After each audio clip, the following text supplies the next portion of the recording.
The dining knife hovers over pork belly, steam rising from the bonchons spread across Min Jae's bistro counter as Janelle Peterson stares at what should be comfort food.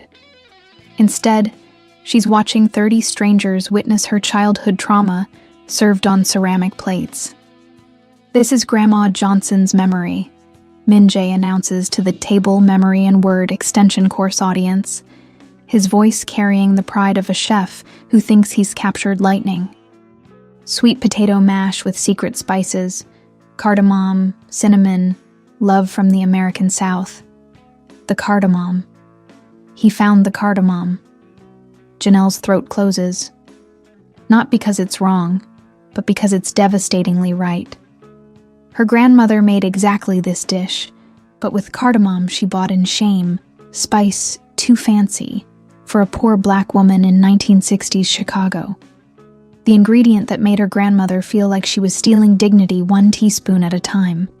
The audience applauds. Someone whispers about cultural bridge building and authentic tribute. Min Jae's eyes find hers across the crowded bistro, expecting gratitude, appreciation, connection. Instead, Janelle sets down her chopsticks with surgical precision. "Don't," she says quietly, but her voice cuts through the warm chatter like winter wind. "Don't ever ask me about my family again." She walks out the back door, leaving behind her leather notebook, her dignity, and the debris of a partnership that just exploded before it could begin. But Min Jae does something unprecedented in his 45 years of controlled perfectionism. He follows her into the Seoul rain, abandoning a dining room full of paying customers to chase after a woman whose pain he doesn't understand, but somehow can't ignore. "Wait," he calls out, his chef's whites soaking through in the downpour. "Help me understand what I did wrong.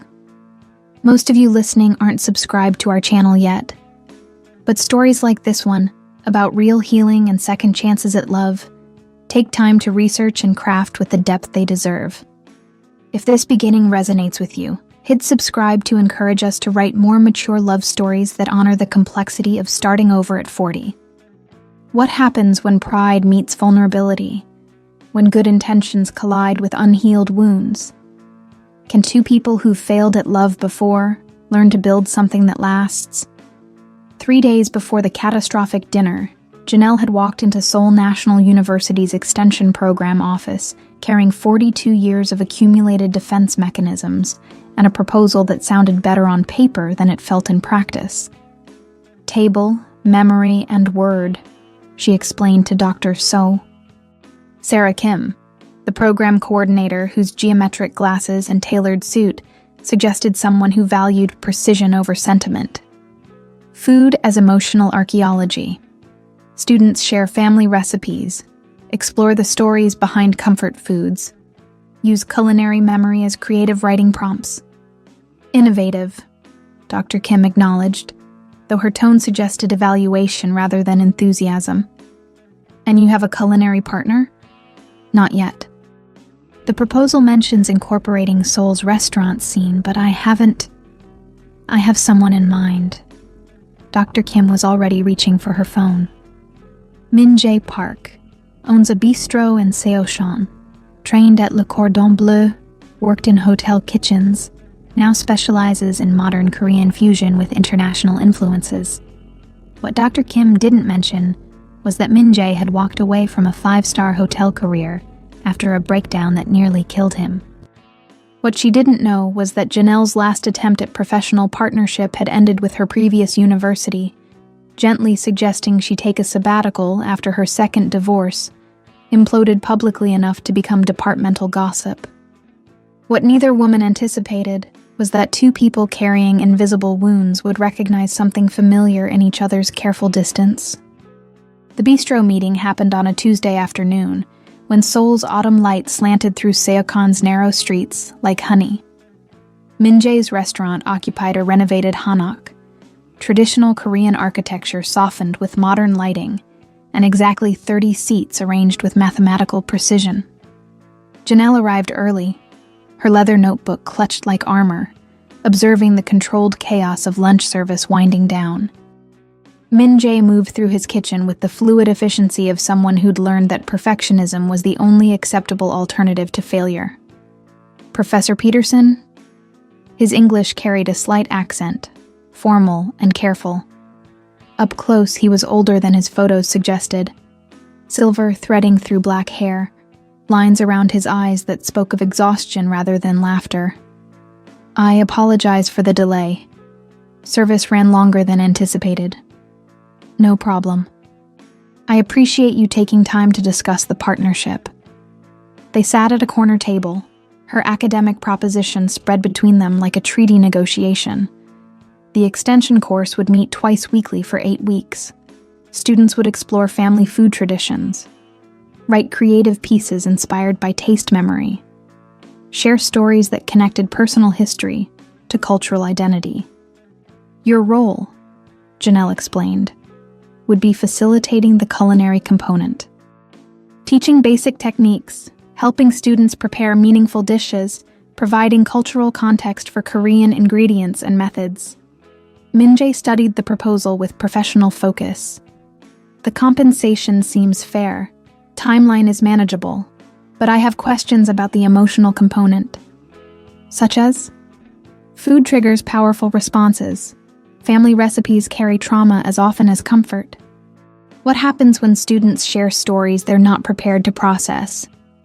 The question revealed more about Min-jae than any resume could. This wasn't someone who viewed cooking as mere technique. He understood food as emotional archaeology, dangerous excavation that could unearth treasures or explosives without warning. "We established boundaries from the beginning," Janelle said. "Clear consent about sharing levels. No pressure to reveal more than feels safe. And if someone shares something that triggers other participants, we create space for multiple truths to coexist. Acknowledge that the same recipe might represent love for one person, loss for another." Min-jae nodded slowly. "I accept the partnership, but I have one condition." "Which is?" "Authenticity over performance. If we're asking students to be vulnerable about family history, we model that vulnerability ourselves.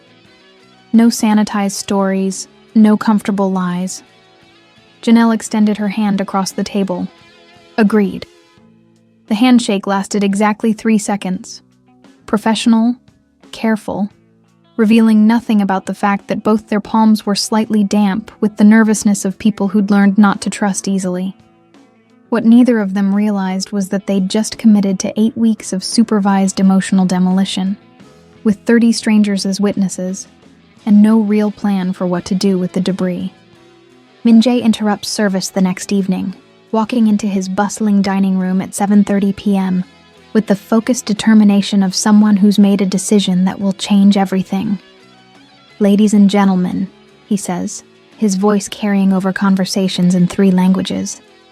"I need your attention for a moment." The bistro falls quiet. Diners pause mid-bite. Servers freeze with plates balanced on their arms, and Ji-hoon, his sous chef, stares from the kitchen doorway with open concern. "Last night, I made a significant mistake. I prepared a dish intended as tribute without properly listening to the story behind it. I hurt someone I respect deeply, someone who trusted me with family history that I treated carelessly." A few customers glance toward the door, as if expecting a dramatic confrontation. Instead, Min-jae continues with the methodical precision he applies to every aspect of his professional life. Professor Janelle Peterson is a brilliant educator who came to Korea to create something meaningful with Seoul's culinary community. Instead of supporting her vision, I imposed my own assumptions.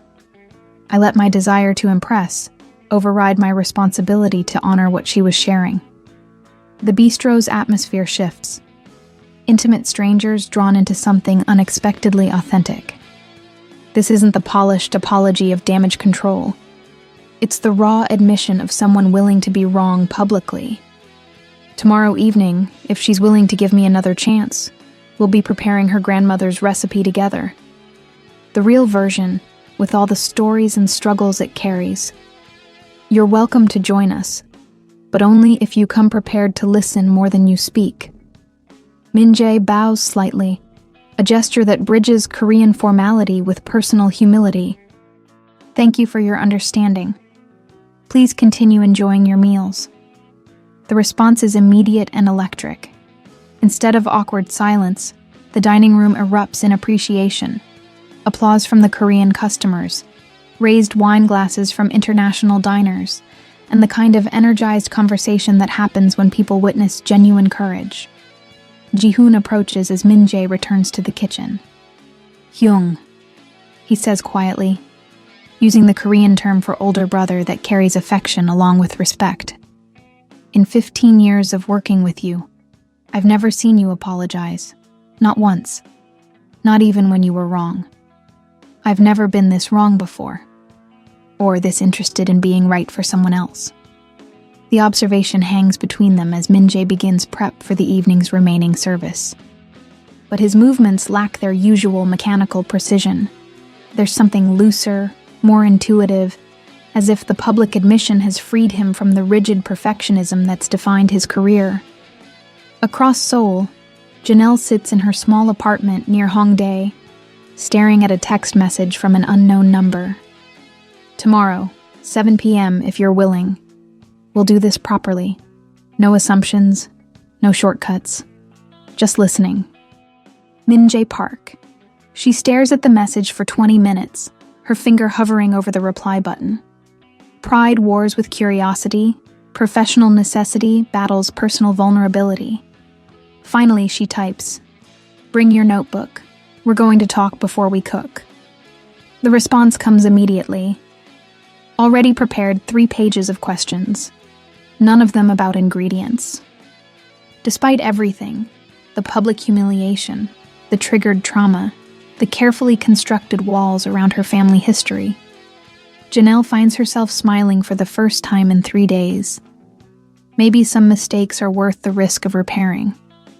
The second attempt takes place not in the bistro's public dining room, but in Min-jae's private kitchen after hours. The space feels different in the evening quiet, more intimate, less performative, with soft lighting that suggests conversation rather than critique. Janelle arrives carrying her grandmother's recipe box, a battered wooden container she hasn't opened in 5 years. Min-jae waits at the steel prep counter, his chef's knife set aside, a legal pad filled with careful handwriting positioned between them. "Before we cook anything," he says, "I need to understand what I got wrong. Everything." Janelle's voice carries no anger now, just exhaustion. "You researched American Southern cuisine and made assumptions about what comfort food means to Black families. You took our survival and turned it into performance. Explain that to me." She opens the recipe box, revealing index cards yellowed with age and food stains. "My grandmother, Dorothy Johnson, cleaned houses for white families in Chicago in the 1960s. 12 hours a day, 6 days a week, for wages that barely covered rent." Min-jae listens without interrupting. His professional focus shifted entirely to her words rather than technique. But she loved to cook. Loved taking cheap ingredients and transforming them into something that made our tiny kitchen feel like celebration. Sweet potatoes were affordable, filling, could stretch to feed whoever needed a meal. Janelle pulls out a specific card. Her grandmother's handwriting faded, but still legible. The cardamom wasn't traditional. Wasn't part of any family recipe passed down through generations. She discovered it by accident when she was cleaning a spice merchant's house, found a discarded container they were throwing away. She took it. She asked if she could have it. The woman gave it to her like charity, like she was doing this poor Black woman a favor by letting her have the exotic spice nobody wanted. Janelle's fingers traced the recipe card's edges. But Grandma Dorothy fell in love with that flavor. Started buying cardamom with grocery money she couldn't afford to spend on anything fancy. Understanding dawns in Min-jae's eyes. She felt guilty for wanting something beautiful. She felt guilty for wanting anything beyond survival, but she couldn't help herself. That cardamom made her sweet potatoes taste like hope instead of just necessity. The kitchen falls quiet, except for the distant hum of Seoul traffic. Min-jae processes the story, understanding now that his tribute had captured the flavor without honoring the sacrifice, the complexity, the private joy that his grandmother had guarded like a precious secret. "What happened to her?" he asks gently. "Lung cancer when I was 15. The day she died, she asked me to promise I'd never let anyone make me feel ashamed for wanting beautiful things." Janelle looks up from the recipe card. "And here I am, 42 years old, letting a chef I barely know serve my family's private pain to strangers as entertainment. That's not what I intended. I know, but intentions don't always protect against impact." Min-jae reaches for his knife, then stops. "Would you teach me? The real recipe with all the stories it carries? Not for the extension course, not for an audience. Just for my own understanding." Janelle studies his face, looking for performative sympathy or professional calculation. Instead, she finds genuine curiosity, the rare willingness of someone prepared to be changed by what they learn. "The cardamom goes in at the end," she says, opening the spice container she's brought from home. "After the sweet potatoes are perfectly smooth, after the butter and milk have been folded in with patience instead of efficiency. You add it like prayer, carefully, intentionally, with full awareness of what it costs." They work side by side for the next hour, Min-jae's technical skills guided by Janelle's emotional knowledge. She teaches him about the specific sweetness that balances cardamom's intensity, about the texture that comes from hand mashing rather than mechanical processing, about the way certain spices carry memory across decades and continents. "It's beautiful," Min-jae says when they finally taste the finished dish together. "Complex in ways I didn't understand before. My grandmother would have liked you," Janelle says quietly. "She always said the best cooks were the ones willing to learn from their mistakes." They eat in comfortable silence, two people sharing something that's transformed from professional collaboration into unexpected intimacy. Outside, Seoul settles into its evening rhythm. But inside the quiet kitchen, a Black woman professor and a Korean chef are discovering that some bridges take time to build properly. "The extension course," Min-jae says eventually. "Tomorrow night. Are you ready?" "Are you?" Janelle looks at her grandmother's recipe box, then at the empty plates between them. "With the right partner? Yes." They shake hands again, but this time, it feels less like a business agreement and more like the beginning of something neither of them is quite ready to name. Week 3 of the extension course brings an assignment that makes everyone in the room visibly uncomfortable, writing letters to their 25-year-old selves, guided by a specific family recipe. "Choose a dish that represents who you thought you'd become," Janelle explains to the circle of students gathered in the bistro's reconfigured dining space. "Write to that younger version of yourself. Explain what the recipe means now, what you've learned about the distance between expectation and reality." The participants, a mix of Seoul residents, expat professionals, and university students, shift in their chairs. This isn't the comfortable cultural exchange they signed up for. This is emotional archaeology with witness protection. "I'll demonstrate," Min-jae says, surprising everyone, including Janelle. He moves to the kitchen's demonstration station, pulling out ingredients for what appears to be an elaborate French technique. Coq au vin, classic preparation, taught to me by a chef in Paris when I was 28.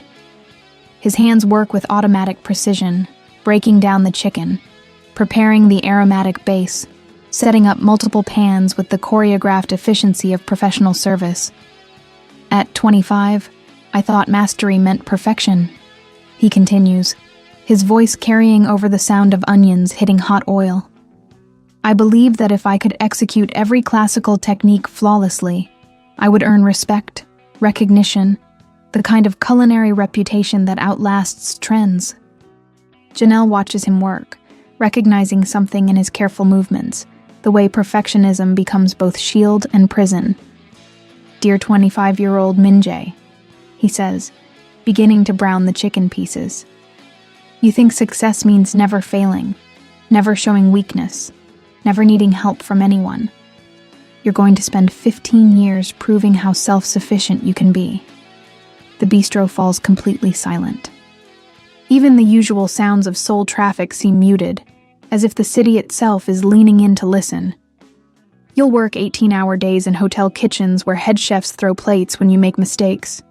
You'll smile through verbal abuse because you think endurance equals strength.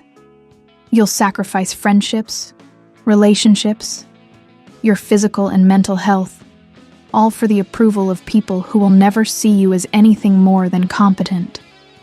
The chicken sizzles as Min-jae adds wine to deglaze the pan, steam rising like incense in the warm kitchen air.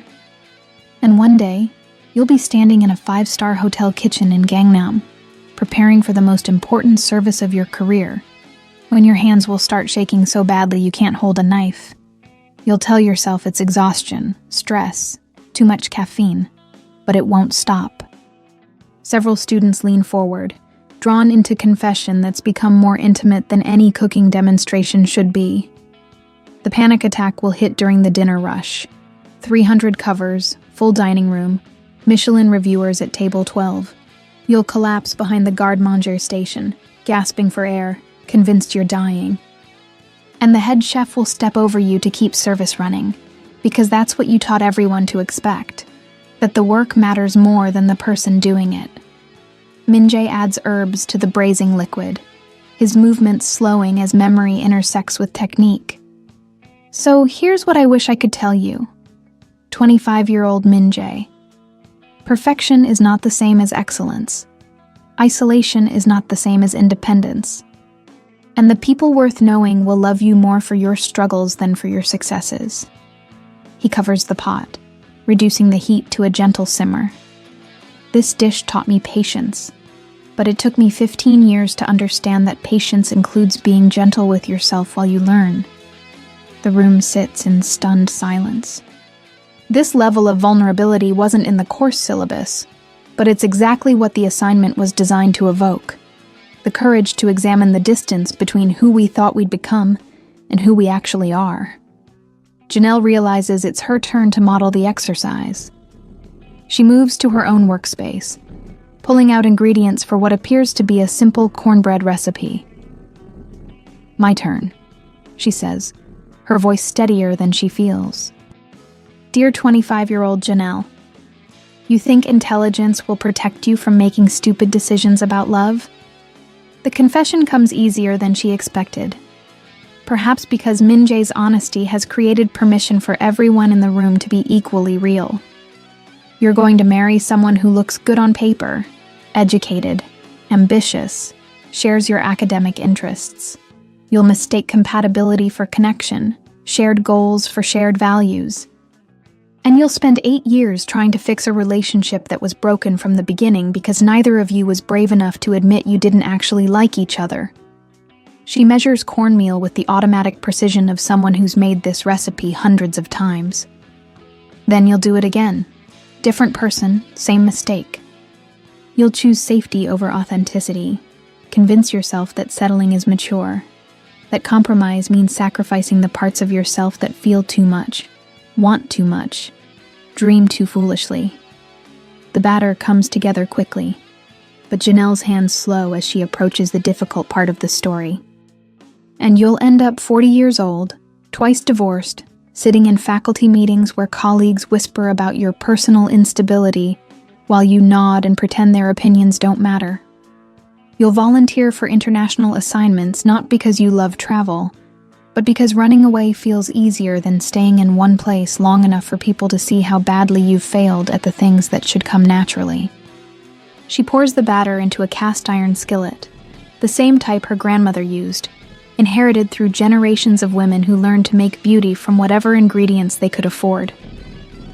But here's what you need to know, 25-year-old me. Those failures will teach you more about love than your successes ever could. The marriages that didn't work will show you what you actually need from a partner. The loneliness will teach you to enjoy your own company. And the mistakes will give you compassion for other people's imperfect choices. The cornbread goes into the oven, filling the bistro with the warm smell of comfort food that transcends cultural boundaries. This recipe represents home to me, Janelle continues.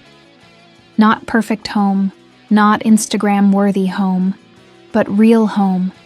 The place where your mistakes are acknowledged without shame. Where growing up means getting better at loving yourself and others, not just getting better at hiding your weaknesses. When both dishes are ready, the entire group shares the meal in contemplative quiet. The coq au vin is technically flawless, complex, and sophisticated. The cornbread is simple, honest, deeply satisfying. Together, they represent two approaches to nourishment, one earned through struggle, one inherited through love. Next week, Janelle announces as students prepare to leave, bring a recipe that represents forgiveness, either forgiving someone else or learning to forgive yourself. After the bistro empties, Min-jae and Janelle clean the kitchen together in comfortable silence. The evening feels different somehow, less like professional collaboration, more like intimate friendship. That was harder than I expected, Min-jae admits, drying the last of the dishes. But necessary. Do you think they'll come back next week? All of them. What you did tonight, sharing your panic attack story, that gave everyone permission to be real. That's what people are actually hungry for. Min-jae hangs up his dish towel, turning to face her. And you? What are you hungry for, Janelle Peterson? The question hangs in the warm air between them, loaded with implications neither of them is quite ready to explore. Outside, Seoul's neon lights paint the streets in promises and possibilities. But inside the quiet bistro, two people are discovering that the most dangerous ingredient in any recipe is hope. I'm learning, she says finally, gathering her grandmother's recipe box. Ask me again in a few weeks. But as she walks through the cooling Seoul night toward her apartment, Janelle realizes she already knows the answer. She's hungry for connection that doesn't require performance, partnership that honors both strength and vulnerability, love that grows stronger through honesty rather than despite it. The question is whether she's brave enough to reach for it. Saturday morning in Tongan Market arrives with the chaos of authentic Seoul, vendors calling out prices in rapid-fire Korean, tourists navigating narrow aisles with translation apps, and the rich symphony of smells that makes every food market feel like coming home to someone's kitchen. Janelle meets Min-jae at the market entrance, both carrying canvas bags, and the slightly awkward awareness that this shopping trip isn't quite professional anymore. After 3 weeks of supervised vulnerability in the extension course, they've moved past colleague status into something unnamed, but increasingly complicated. The assignment is ambitious, Min-jae says, as they navigate through the seafood section, past vendors arranging displays of mackerel and octopus with artistic precision. Fusion dishes that honor both Korean and American traditions without appropriating or diminishing either. Culture shock on a plate, Janelle agrees. Students pick one Korean ingredient they've never used, pair it with something that reminds them of home, create something that represents their experience of being between worlds. They pause at a banchan vendor, studying the colorful array of pickled vegetables, fermented treasures that represent generations of Korean preservation techniques. What about us? Min-jae asks. We should model the assignment. What would you choose? He considers the question while examining gochujang, the complex fermented chili paste that forms the backbone of Korean flavoring. Something that bridges my classical French training with my Korean heritage. Something that acknowledges both influences without betraying either. That sounds personal. Everything about this course has become personal. The admission comes easily now. 3 weeks into a collaboration that's taught them both the difference between professional partnership and genuine intimacy. They move deeper into the market, through sections dedicated to dried goods, fresh produce, the kind of ingredients that require cultural knowledge to use properly. Janelle stops at a spice vendor, drawn to unfamiliar containers filled with aromatic powders and dried chilies. This, she says, holding up a small bag of Korean perilla seeds. I have no idea what to do with these, but they smell like possibility. Perilla is contentious, Min-jae explains, taking the bag to examine the seeds more closely. Some people love it, others find it overwhelming. Very distinct flavor, somewhere between mint and sesame, with a slight bitterness that either enhances or destroys everything it touches. Sounds like my relationship history. The joke lands lighter than intended, earning a genuine laugh from Min-jae. What would you pair it with? Something from home, something that represents comfort but also complication. She considers the market around them, the abundance of choices that can overwhelm as easily as inspire. Collard greens, southern staple, but usually cooked with pork, heavy seasonings. What if we prepared them with Korean techniques? Fermentation? Or just different aromatics? Less bacon fat, more complexity from unfamiliar spices. They spend the next hour collecting ingredients like cultural ambassadors, Min-jae explaining the subtleties of different soy sauces, while Janelle shares stories about vegetables that carry multiple meanings depending on how they're prepared, who's cooking them, what memories they're meant to evoke. The conversation flows with the easy intimacy of people who've learned to trust each other with difficult truths. But underneath the comfortable discussion about food and technique runs a current of awareness. The way their hands briefly touch when reaching for the same item. The comfortable silence that feels more like partnership than friendship. The growing sense that they're shopping not just for ingredients, but for the raw materials of something deeper. Coffee? Min-jae asks as they finish purchasing their experimental ingredients. They find a small cafe near the market, the kind of neighborhood place that serves excellent coffee without pretension.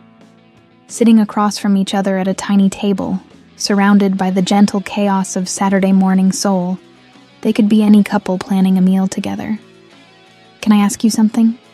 Janelle says, stirring sugar into her Americano. Of course. The panic attack you described in class, was that really the end of your hotel career? Min-jae is quiet for a long moment, watching steam rise from his cup. That was the beginning of the end. The actual end came 2 weeks later, when I realized I didn't remember the last time I'd cooked something just because I wanted to eat it. What do you mean? Every dish was about performance, about proving something to someone. Head chef, food critics, myself. I'd lost the simple pleasure of creating food that nourishes rather than impresses. He looks up from his coffee. Opening the bistro was supposed to reconnect me with why I started cooking in the first place. And did it? Until 3 weeks ago, no.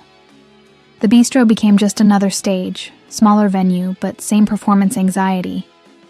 Then you walked in with your grandmother's recipe, and I remembered what it feels like to cook for someone rather than at someone. The confession settles between them like a shared secret. Around them, the cafe hums with weekend conversations in multiple languages, the soundtrack of contemporary Seoul where tradition and globalization create daily negotiations of identity. My turn, Min-jae says. Why Seoul? Why this program specifically? Janelle considers how much truth to share, how vulnerable to make herself in the middle of a crowded cafe.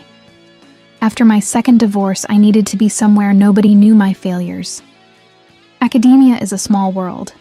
Everyone knows everyone's business, especially when that business involves public relationship disasters. Seoul was escape. Seoul was possibility. A chance to create something meaningful without the weight of everyone's expectations, without having to explain or justify my choices. She pauses. Also, Korean culture has this beautiful concept of nunchi, social awareness, emotional intelligence, the ability to read situations and respond appropriately. I wanted to learn from that. And have you learned? I'm learning that emotional intelligence isn't the same as emotional armor, that protecting yourself from vulnerability also protects you from connection. The observation hangs in the air between them, heavy with implication. They're both learning, both changing, both discovering that the extension course has become as much about their own growth as their students' exploration of food and memory. "The fusion assignment," Min-jae says eventually. "When should we test our recipes?" "Tonight? My apartment has a better kitchen for experimentation, more space to make mistakes without an audience. The invitation is practical, logical, completely reasonable. It's also the first time either of them has suggested spending time together outside the structured boundaries of their professional partnership." "Should I bring wine?" "Only if you want to see how badly I can mess up Korean ingredients when I'm relaxed." They walk back through Tongan Market together, their bags heavy with experimental groceries, their conversation light but loaded with unspoken possibilities. Seoul's autumn afternoon wraps around them like permission to take risks, to try combinations that might fail spectacularly or succeed beautifully. Neither of them acknowledges that tonight feels different, that cooking together in Janelle's private space crosses a line they've been approaching carefully for weeks. They're not quite ready to name what's growing between them, but they're both brave enough to explore it one ingredient at a time. The market bustles around them as they separate at the subway entrance, each carrying their share of groceries, and the quiet excitement of people who've just made a plan that might change everything. Janelle's apartment in Hongdae reflects her temporary but extended status in Seoul. Furnished but not personalized, functional but not quite home. She's arranged ingredients across her small kitchen counter when Min-jae arrives, carrying wine and a wrapped package that piques her curiosity. "What's that?" she asks, accepting the bottle of Korean wine he's selected. "Something I thought might interest you." He unwraps the package, revealing 2 ceramic bowls, one pristine and white, the other obviously repaired with golden veins running through hairline cracks. Kintsugi technique, adapted from Japanese pottery repair. Janelle examines the repaired bowl more closely, running her fingers along the golden lines that transform breakage into beauty rather than concealment. It's stunning. The cracks are part of the design. The philosophy is that breakage and repair are part of an object's history, not something to disguise or discard. The gold makes the piece more valuable than it was originally. Min-jae sets both bowls on her counter. "I thought about our conversation last week, about mistakes and learning to forgive ourselves. The gift is thoughtful in ways that extend beyond its aesthetic appeal. It acknowledges their shared journey through professional and personal failure, suggests that damage can become beauty when handled with care and intention. We'll use these tonight," Janelle decides, "for our fusion experiment. Seems appropriate. Taking familiar ingredients, breaking them down, rebuilding them into something new." They work side by side in her compact kitchen, their movements initially careful as they navigate the intimacy of domestic space. But cooking together creates its own rhythm, and soon they're collaborating with the easy efficiency they've developed over weeks of professional partnership. Janelle begins with her collard greens, but instead of traditional Southern preparation, she's adapted Min-jae's suggestions about Korean flavoring techniques. The perilla seeds get toasted and ground into aromatic powder, mixed with sesame oil and a touch of gochujang for complexity that builds slowly on the palate. "The bitterness balances the richness," she explains, tasting as she adjusts seasoning. "It's like what you said about perilla, confrontational at first, but it grows on you." Min-jae works on his contribution, Korean-style short ribs braised with American techniques, inspired by his classical French training but rooted in flavors from his childhood. Soy sauce and brown butter, kimchi and red wine, East and West in conversation rather than conflict. "My grandmother would be confused by this dish," he admits, reducing the braising liquid into glossy sauce. "But I think she'd understand the intention, taking the best from different traditions, creating something that honors both." They cook and talk, sharing stories that feel safer in the domestic intimacy of Janelle's kitchen than they would in the bistro's public space. She tells him about the loneliness of academic conferences, where she was often the only Black woman in predominantly white spaces, how food became her way of connecting with colleagues who didn't always know how to relate to her professional success. He shares details about his panic attack that he didn't reveal to the extension class, the weeks of insomnia that preceded it, the way perfectionism had become indistinguishable from self-destruction, the moment he realized that his pursuit of culinary excellence had cost him every meaningful relationship in his life. "I haven't cooked for someone I cared about in years," Min-jae admits as they plate their fusion experiments in the kintsugi bowls. Everything was either professional obligation or personal sustenance. Never both. What changed? You, this project.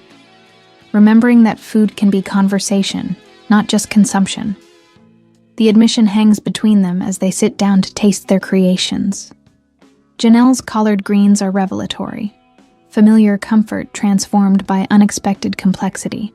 Southern soul food given Korean sophistication without losing its essential character.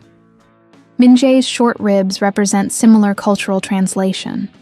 French technique supporting Korean flavors in harmony rather than dominance. "These are beautiful," Janelle says, savoring the way flavors develop across her palate. Complex but not complicated. They taste like integration rather than appropriation. "Like us," Min-jae says quietly. The observation shifts something in the room's atmosphere. They're no longer just colleagues exploring culinary fusion. They're two people acknowledging that their professional partnership has become personal, that their careful collaboration has developed into something that feels dangerously close to intimacy. "Min-jae," Janelle starts, but he interrupts gently. "I know. This complicates things. The extension course, our professional relationship, the careful distance we've been maintaining. It does. Are you sorry?" She considers the question while examining the golden veins in the repaired ceramic bowl, thinking about damage transformed into beauty, about the courage required to rebuild something better from broken pieces. "No," she says finally. "I'm not sorry. Nervous, maybe. Uncertain about timing and wisdom, and whether we're ready for whatever this is becoming. But not sorry." Min-jae reaches across the small table, his fingers finding hers. "What if we approach this like cooking?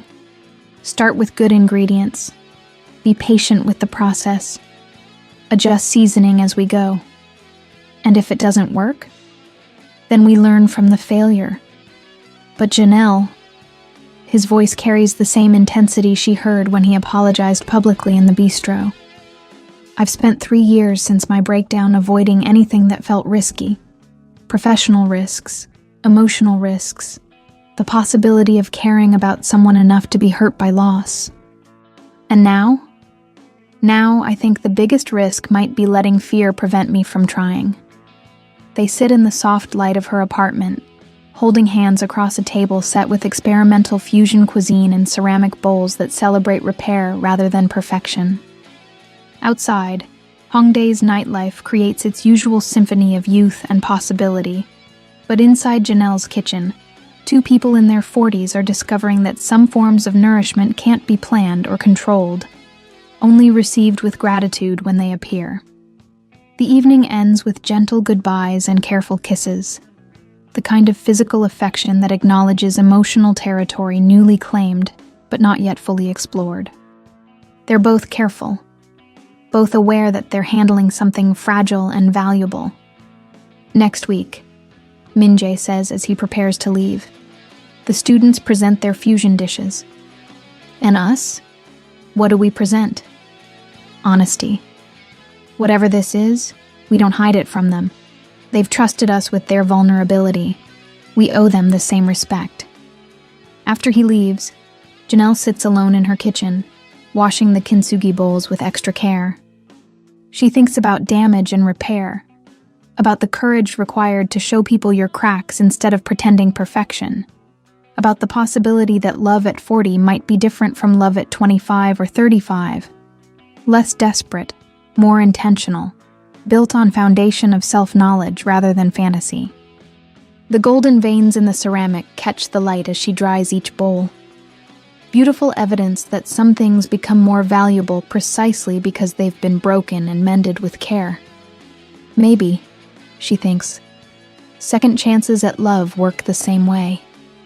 The expansion offer arrives on a Tuesday morning when Seoul's autumn light slants through the bistro windows like promise, turning ordinary breakfast service into something cinematic. Min-jae reads the email twice before calling Janelle, his voice carrying excitement and uncertainty in equal measure. Gangnam investor wants to meet. Restaurant group interested in scaling the concept. Multiple locations, expanded menu, potential franchise opportunities. That's incredible, Janelle says, though something in her tone suggests complicated feelings about success, arriving precisely when life has become perfect at its current scale. When do they want to meet? This afternoon. 2:00 at their offices. The meeting takes place in a glass tower that represents everything Min-jae thought he wanted when he first entered Seoul's culinary scene. Prestige, power, the kind of financial backing that transforms small dreams into empire-building enterprises. Lee Sang-ho, the lead investor, is polished in ways that suggest expensive education and inherited comfort. His English is flawless, his suit costs more than most people's monthly salary, and his enthusiasm for Min-jae's bistro concept feels both genuine and calculating.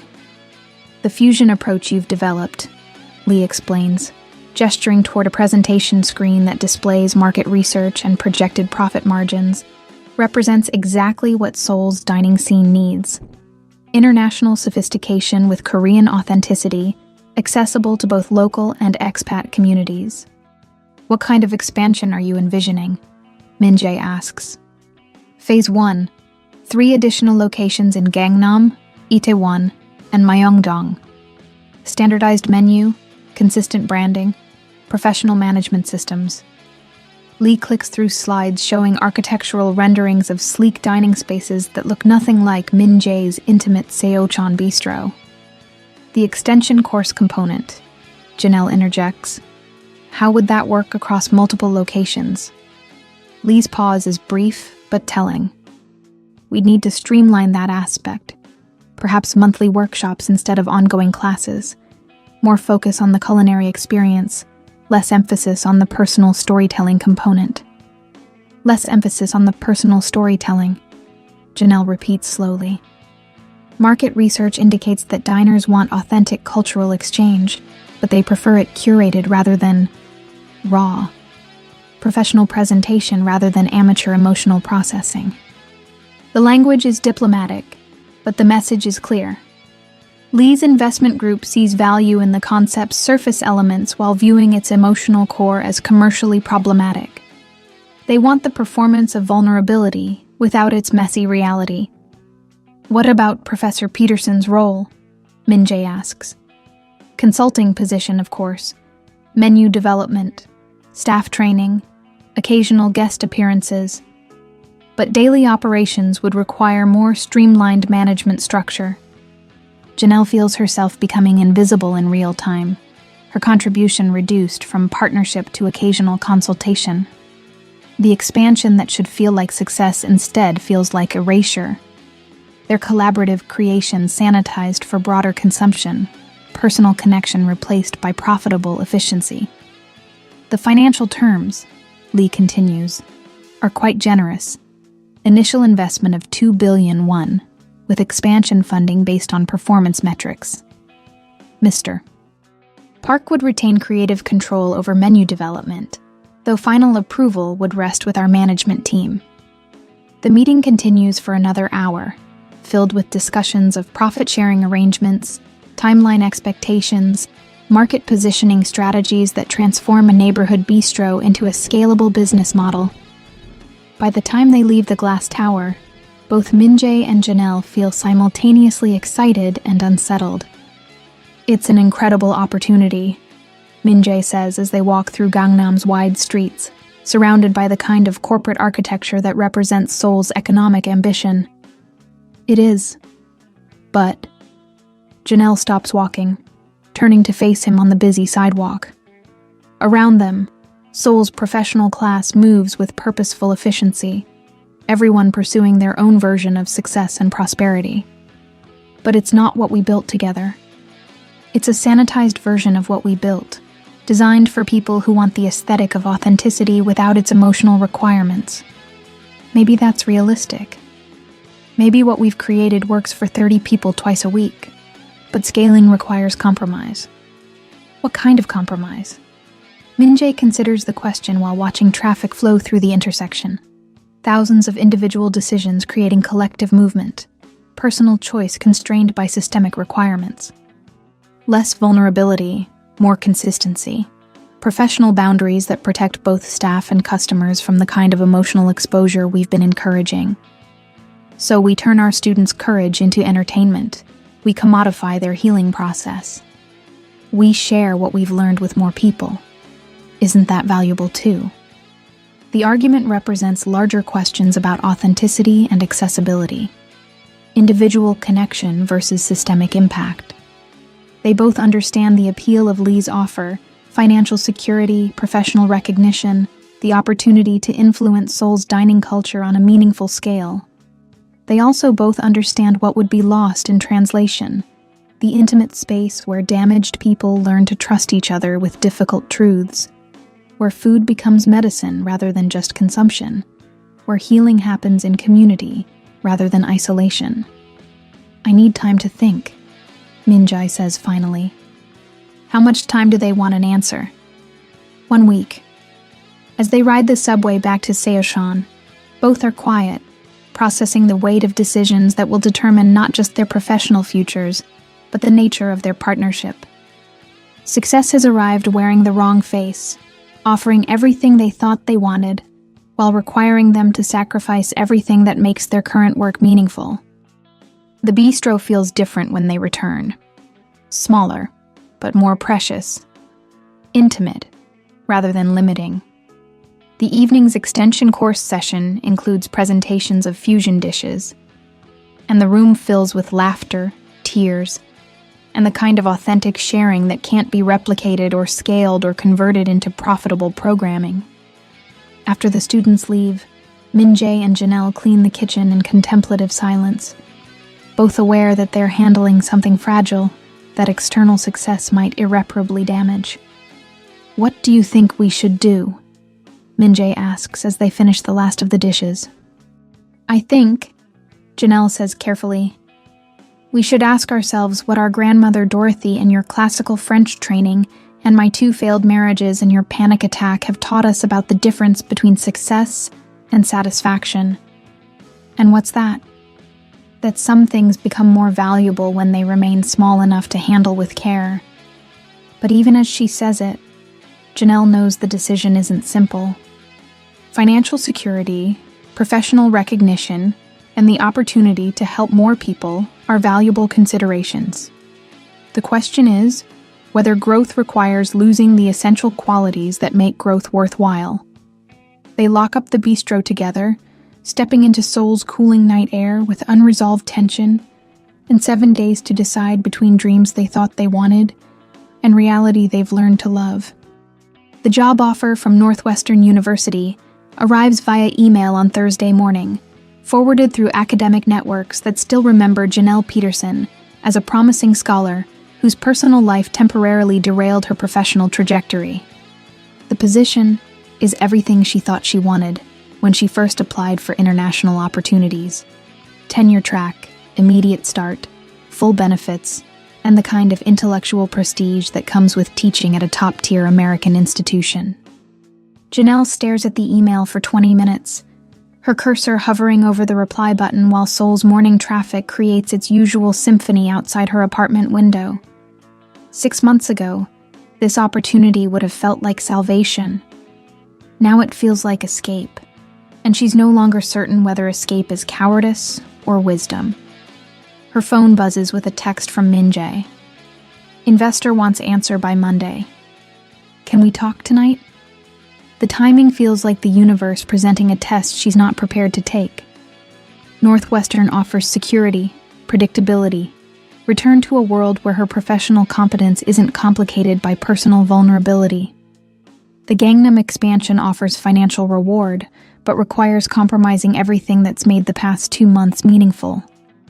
And staying in Seoul without either opportunity means accepting uncertainty, choosing love over security, betting on partnership that has no guarantees beyond their daily choice to keep choosing each other.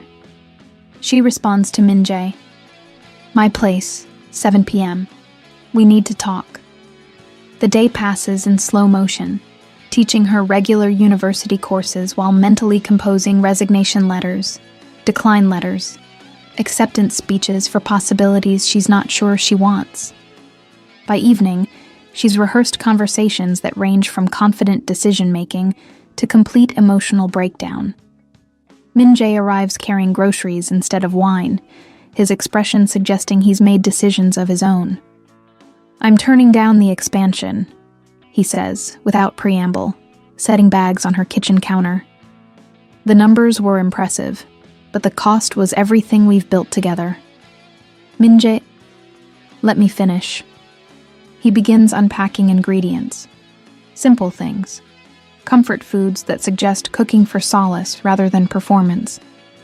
I've spent most of my adult life chasing other people's definitions of success. The Gangnam offer represents more of the same. Bigger stage, higher stakes, same fundamental emptiness. Janelle watches him move through her kitchen with automatic efficiency, preparing to create sustenance while navigating emotional complexity. What about financial security, professional recognition, the opportunity to impact more people? What about the 30 students who trust us enough to share their family secrets? What about the healing that happens in small spaces where people feel safe to be imperfect? Min-jae pauses in his preparation, looking directly at her. What about us? What we've built together? What we're still building? The questions hang in the air while Janelle wrestles with her own news, her own impossible choice between security and possibility. I got a job offer, she says finally. Northwestern University, tenure track, immediate start. Min-jae goes very still, his hands freezing mid-motion as he processes this information. Chicago. When would you leave? They want an answer by next week. Start date in January. The kitchen falls quiet except for the distant sounds of Hongdae's evening coming to life. Students gathering in cafes, restaurants preparing for dinner service, the city's daily renewal of energy and possibility. Is that what you want? Min-jae asks quietly. 6 months ago, absolutely. 2 months ago, probably. Now? Janelle sits down at her small table, suddenly exhausted by the weight of choosing between different versions of her future. Now I don't know what I want beyond not wanting to make the wrong decision again. What would be the wrong decision? Staying for the wrong reasons. Leaving for the wrong reasons. Choosing security over growth, or growth over stability, or love over career, or career over love. Her voice cracks slightly. I've been making the wrong choices about men and work and life priorities for 20 years. How do I know this isn't just another mistake with better Korean food? Min-jae sets down the knife he's been holding and moves to sit across from her. Maybe you don't know. Maybe nobody knows when they're in the middle of making the choice. Maybe the best we can do is be honest about what we're afraid of and what we're hoping for, and then choose based on which fear we can live with better. What are you afraid of? That I'm falling in love with someone who's going to leave because I'm not enough to compete with tenure-track security and American academic prestige. His admission comes quietly, without drama, like stating a fact he's been carrying for weeks. That I've finally found someone who makes me want to be better than I am, and she's going to discover that better isn't good enough. Janelle stares at him across the small table, processing the vulnerability he's just offered. And what are you hoping for? That maybe love at 43 is different from love at 25. That it's built on actually knowing each other instead of projecting fantasies. That it can survive practical considerations and competing priorities and the messy reality of two people who've both failed at this before. He reaches across the table, his fingers finding hers. That maybe we're both ready for something real instead of something convenient. Min-jae? She starts to speak, then stops, overwhelmed by the weight of honesty he's asking for. I'm afraid that staying is just another way of avoiding real life. That Seoul and the extension course and what's growing between us is beautiful but temporary, like study abroad or summer camp. That eventually reality will intrude, and I'll discover I've been hiding from my actual life instead of building a new one. And what are you hoping for? That maybe home isn't a place you return to, but something you create with people who choose to build it with you. The words come easier than she expected. That maybe I can have both. Meaningful work and meaningful connection. Professional growth and personal happiness. Career success and emotional intimacy. That maybe I don't have to choose between the life I planned and the life that's actually available. They sit in the soft light of her apartment, their hands connected across the table, surrounded by ingredients for a meal they haven't cooked yet and decisions they haven't made yet. The Northwestern offer, Min-jae says eventually. How long do you have to decide? 1 week. And the extension course ends next week too. Yes. So we're both facing endings. And Janelle considers this, the synchronicity of choices arriving at the same moment. Or beginnings. What if? Min-jae hesitates, then continues with the careful precision he applies to unfamiliar recipes. What if we approach this like the fusion experiments we've been teaching? Take the best elements from both possibilities, see if we can create something new that honors both traditions. What would that look like? I don't know yet, but maybe we don't have to solve it tonight. Maybe we can cook dinner, hold each other, and trust that tomorrow will be a little clearer about what we're actually choosing between. Janelle lifts his hand to her lips, pressing a soft kiss to his knuckles. That sounds like the most mature approach to life-altering decisions I've heard in years. We're 40-something adults. Maybe it's time we started acting like it. They stand together, moving back to the kitchen counter where ingredients wait to be transformed into nourishment. As they cook side by side, their movements synchronized by weeks of collaboration, the apartment fills with the warm smells of connection and possibility. Outside, Seoul's neon lights paint promises against the cooling night. But inside Janelle's kitchen, two people are discovering that some decisions can't be rushed, some futures can't be planned, and some forms of love require the courage to remain uncertain while you learn what you're actually building together. The Northwestern offer can wait until tomorrow. Tonight, there's dinner to prepare, wine to share, and the quiet revelation that home might be less about geography and more about finding someone willing to create beauty from whatever ingredients life provides.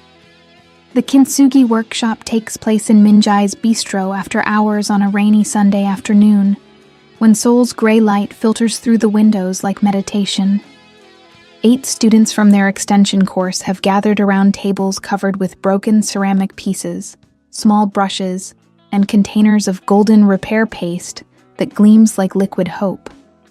The philosophy, Janelle explains to the group, holding up a bowl she deliberately broke and repaired the night before, is that breakage and repair are part of an object's history, not something to disguise. The gold doesn't hide the cracks, it celebrates them. Min-jae moves between the tables with quiet guidance, helping students prepare their ceramic pieces for repair. Some have brought dishes broken in their own kitchens. Others have carefully damaged pieces provided for the workshop.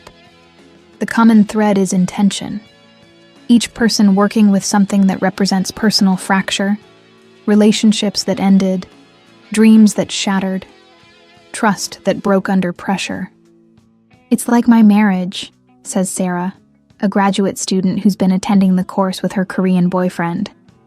She traces the hairline crack running through her ceramic bowl. We broke, but maybe the repair can make us stronger than we were originally. Or maybe, adds Marcus, an American expat teacher, some things are supposed to break so you can see what's actually worth saving. The conversations flow as hands work with golden paste, everyone finding their own metaphor in the ancient art of beautiful repair. But Janelle notices Min-jae growing quieter as the afternoon progresses, his usual instructional energy replaced by something more contemplative. After the students leave, carrying their repaired ceramics like trophies of resilience, Min-jae and Janelle clean the workshop materials in comfortable silence. The bistro feels different in the Sunday afternoon quiet. More intimate, less performative, like a sanctuary rather than a business. "What were you thinking about during the workshop?" Janelle asks, as they wash brushes sticky with golden paste. "My parents' marriage," Min-jae says quietly. "They divorced when I was 15. Very bitter, very public. Lots of accusations and lawyer meetings and arguments about who destroyed what. That must have been difficult." It was. But watching today's workshop, I kept thinking, what if they'd approached it differently? What if instead of trying to hide the damage or pretend it never happened, they'd found a way to acknowledge the breaks and rebuild from there? Janelle sets down the brush she's cleaning, recognizing the deeper conversation he's approaching. "Are we still talking about your parents?" "We're talking about us." Min-jae turns to face her, his expression serious, but not heavy. "About the fact that we're both carrying damage from previous relationships, previous failures, previous versions of ourselves that didn't work out as planned. And maybe that damage doesn't disqualify us from building something beautiful together. Maybe it gives us materials to work with that we wouldn't have had otherwise." The bistro falls quiet, except for the soft sound of rain against windows and the distant hum of Seoul's Sunday afternoon rhythm. Outside, the city continues its endless cycle of ambition and survival, but inside the warm kitchen, two people are discovering that some conversations require the safety of closed doors and shared work. "The Northwestern offer," Janelle says suddenly. "I've been thinking about it wrong." "How so?" "I've been treating it like a choice between two different lives, Seoul life versus Chicago life, relationship life versus career life, taking risks versus playing it safe." She leans against the counter, her voice gaining certainty as she speaks. "But it's not that binary. It's about what kind of person I want to become, and what kind of partnership I want to build. What kind do you want? The kind that makes both people stronger, not smaller. The kind that encourages growth instead of requiring sacrifice. The kind that honors ambition and vulnerability in equal measure." Janelle meets his eyes. "I want to build something with someone who challenges me to be better while accepting me as I am. Or even if that means long distance for a while. Even if it means navigating academic schedules and restaurant hours and the logistics of two people with demanding careers." The questions address practical concerns they've been avoiding. The reality that love at 40-something comes with established careers, financial obligations, professional commitments that can't be easily rearranged for romantic convenience. "Even then," Janelle says, "maybe especially then, maybe the relationships that require real work, real communication, real intentionality are the ones worth having." Min-jae moves to stand beside her, close enough that she can see the silver threads in his dark hair, the small scar above his left eyebrow from a kitchen accident years ago, the careful way he considers her words before responding. "I called Northwestern this morning," he says quietly. Janelle's heart stops. "You what?" "I know people there. Culinary connections, restaurant consultants who work with their hospitality program. I wanted to understand what you'd be walking into, whether there might be opportunities for collaboration." Min-jae. Turns out they have a new interdisciplinary program launching next fall. Food studies, cultural anthropology, creative writing, exactly the kind of boundary-crossing work you've been developing here. His voice carries excited discovery. And they're looking for industry partners, people who can provide practical culinary experience to complement academic theory. The implication hangs in the air between them like possibility made tangible. Not choosing between Seoul and Chicago, but creating something that bridges both. Not sacrificing relationship for career, but building partnership that supports both people's professional growth. You'd consider moving to Chicago? I'd consider moving anywhere with you. But more than that, I'd consider building something new that honors both our dreams instead of requiring one of us to abandon theirs. Janelle stares at him, processing the magnitude of what he's suggesting. That's terrifying. Why? Because it's exactly what I want. Because it requires trusting that we're building something strong enough to survive major life changes, geographical transitions, the stress of starting over in a new place. She pauses, because it means admitting that what we have is real enough to be worth rearranging my entire life around. Is it? The question deserves an honest answer, and Janelle realizes she's known the truth for weeks without having the courage to voice it. Yes, she says simply. What we have is real. What we're building is worth protecting and nurturing and fighting for. Min-jae's smile starts small and grows until it transforms his entire face. Then let's start making plans. Real plans, not contingency plans. Plans based on what we want to create together instead of what we're afraid of losing. They spend the rest of the afternoon at his kitchen table, laptops open, researching opportunities and timelines and the practical logistics of building a life that spans 2 continents. The conversation flows between logistics and dreams, practical concerns and hopeful possibilities, the kind of planning that couples do when they're ready to bet on their future together. As evening settles over Seoul, they cook dinner together in the bistro's kitchen, not for students or customers, but for themselves. The meal is simple, but perfect. Ingredients they both love, techniques they've taught each other, flavors that represent the fusion of their separate experiences into something entirely new. To golden glue, Min-jae says, raising his wine glass in a toast. To beautiful repairs, Janelle responds, clinking her glass against his. Outside, Seoul's neon lights begin their nightly performance, painting the city in promises and possibilities. But inside the quiet bistro, 2 people who started as strangers have discovered that some breaks are meant to happen. Not to destroy what came before, but to create space for something stronger, more beautiful, more intentional than either person could have built alone. The Northwestern decision can wait until tomorrow. Tonight, there's wine to finish, stories to share, and the quiet satisfaction of choosing love that's complicated and real over convenience that's simple and hollow. The golden paste in their workshop materials has dried to permanent brightness, sealing cracks that will never break the same way again. Some repairs, their learning, last forever. The final extension course session transforms Min-jae's bistro into something between art installation and community celebration. Students have prepared dishes that represent their semester-long journey through food and memory, each table telling stories of cultural fusion, family healing, and the courage to share intimate truths with relative strangers. But tonight isn't just about student presentations. It's about public testimony, the kind of vulnerability that makes private growth into community witness, personal transformation into collective hope.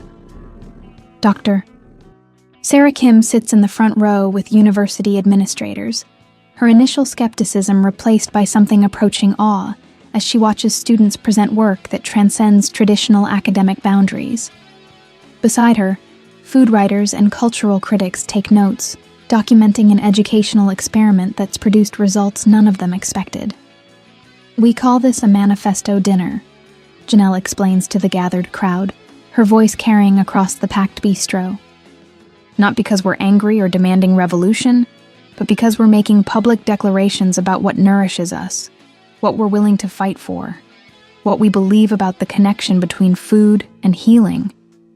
Min-jae stands beside her, wearing his chef's whites not as uniform, but as ceremonial dress. Tonight, we're serving honesty. It might not always taste comfortable, but it's guaranteed to be real. The first presentation comes from Elena, a Spanish exchange student who's created a dish that bridges her grandmother's paella with Korean ingredients. As she plates saffron-infused rice with kimchi and Spanish chorizo, she tells the story of calling her conservative grandmother to explain why she's fallen in love with Seoul, why she's changing her thesis topic, why she's learning to cook with ingredients that don't exist in her family's traditional recipes.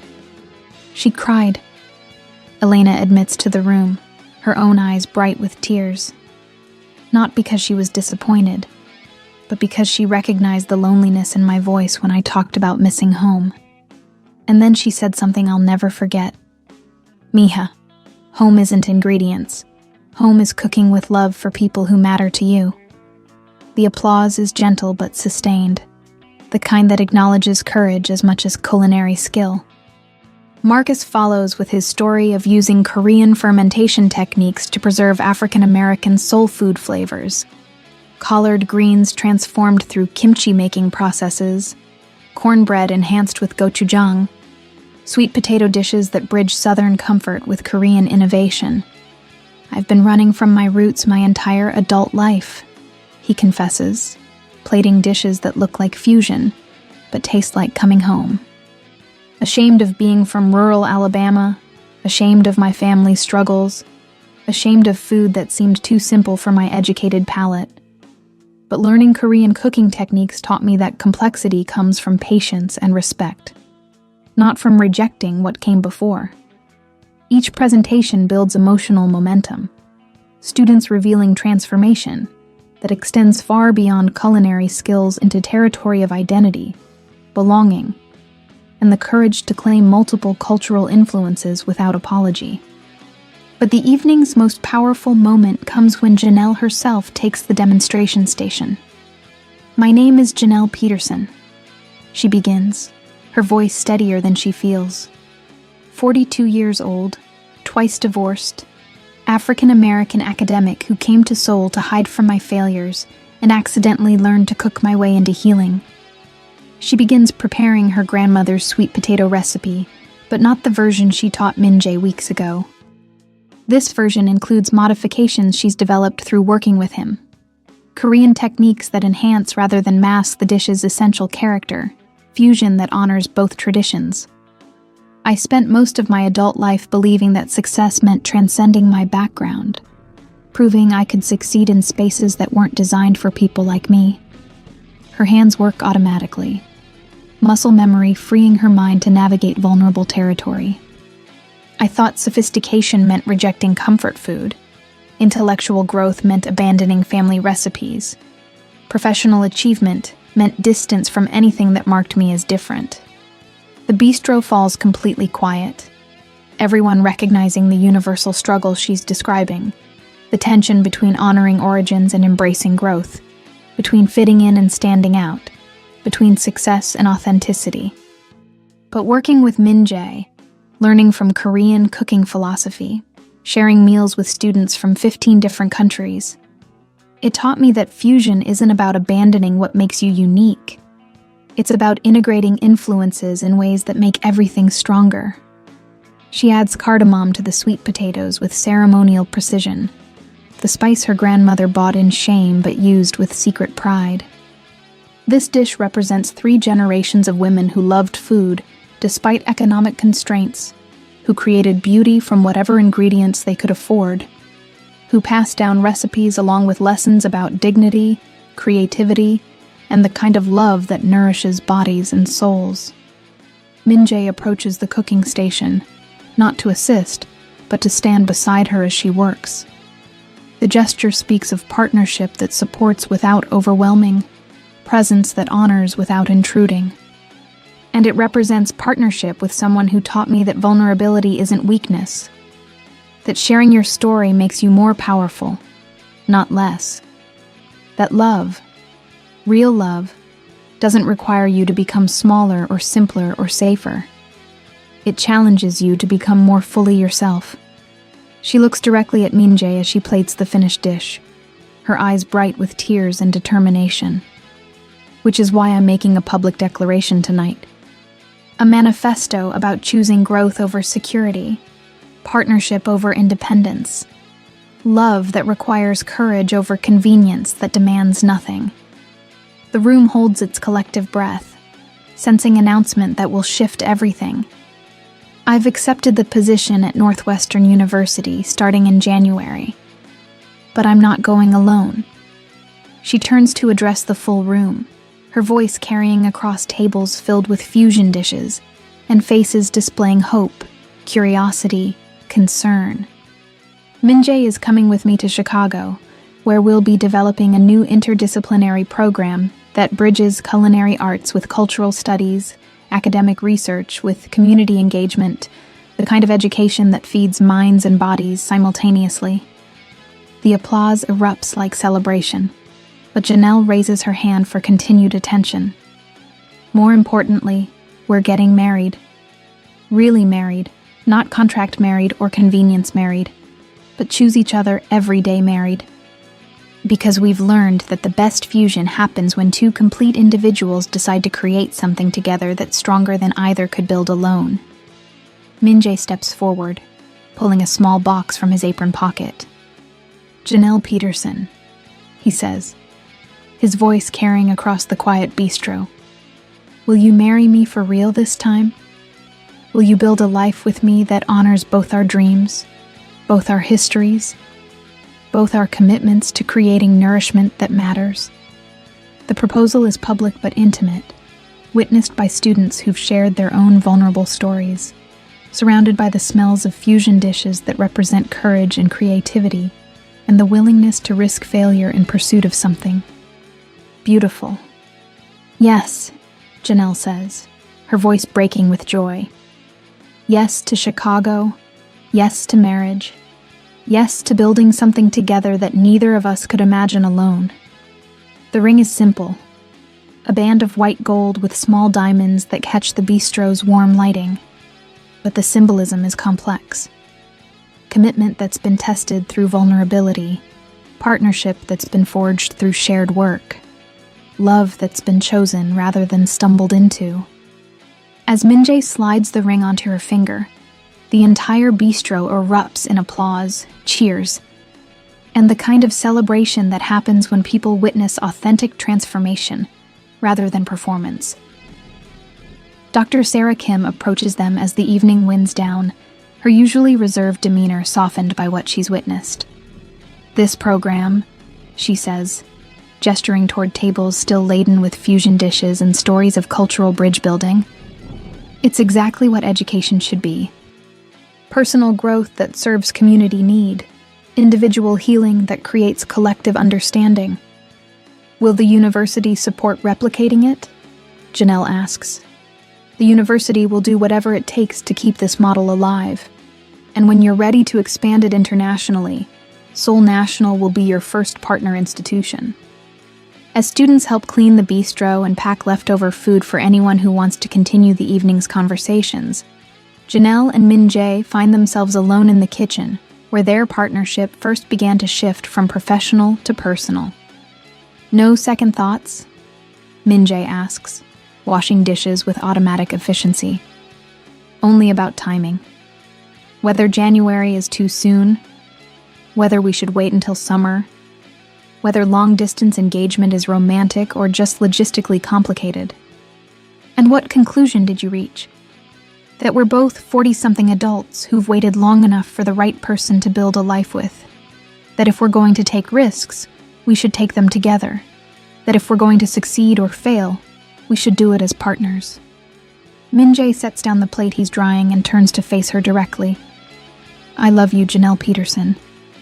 I love your intelligence, and your vulnerability, and your terrible jokes, and your fierce loyalty to students, and your grandmother's sweet potato recipe, and the way you make me want to be braver than I've ever been. I love you too, Min-jae Park. I love your precision, and your generosity, and your willingness to apologize publicly when you make mistakes, and the way you see potential in ingredients everyone else would discard, and how you've taught me that healing happens in community, not isolation. They kiss in the quiet kitchen, surrounded by the debris of their students' culinary experiments and the promise of their own uncertain but hopeful future.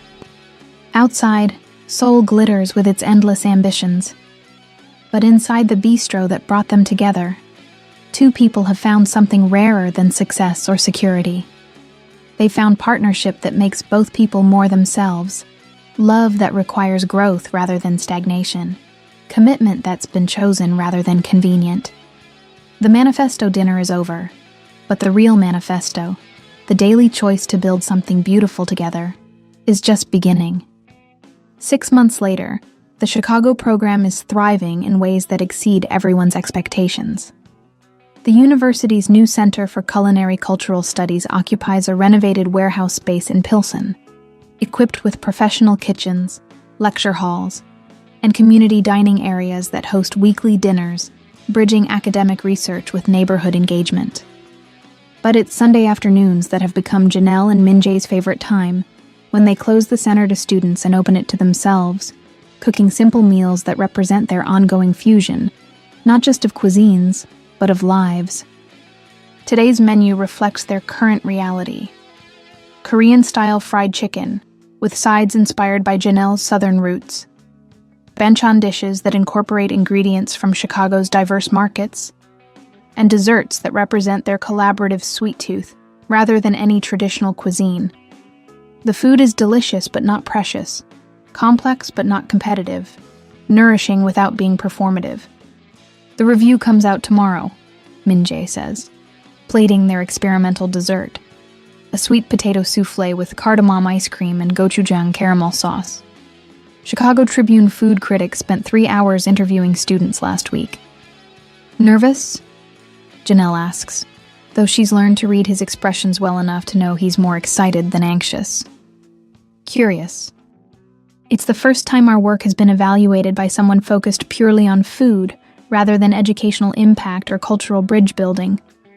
He pauses in his plating, considering. What if they don't understand what we're actually doing here? Then they'll learn, or they won't, and we'll keep doing it anyway because it matters to the people who matter to us. The answer represents growth for both of them. Janelle's movement away from external validation as primary motivation. Minjae's acceptance that meaningful work doesn't require universal approval. 6 months of marriage, professional partnership, and the daily reality of building a life together has taught them both the difference between performance and authenticity. Their apartment is a 10-minute walk from the center, a renovated loft space that feels like home in ways neither of their previous places ever did. Furniture that represents both their tastes, kitchen equipment that serves function over aesthetics, bookshelves that hold academic texts beside Korean cookbooks beside Janelle's grandmother's handwritten recipe cards. The Seoul workshop proposal came in, Janelle mentions, opening wine that represents another fusion experiment. Korean rice wine aged using French techniques, created by a vintner who studied at both institutions they've called home. Which one? Summer intensive. 3 weeks, 40 international students, full cultural immersion program with our Seoul national partners. They want to use Minjae's Bistro as home base. The opportunity represents everything they've worked toward. International recognition, institutional support, the chance to scale their educational model across continents and cultures. It also represents choices about balance, commitment, the ongoing challenge of building careers that support, rather than compete with each other. What do you think? Minjae asks. I think we should do it. I think 3 weeks in Seoul every summer. Maintaining connections with the place where we figured out how to be real with each other. Sounds like exactly the kind of life I want to build.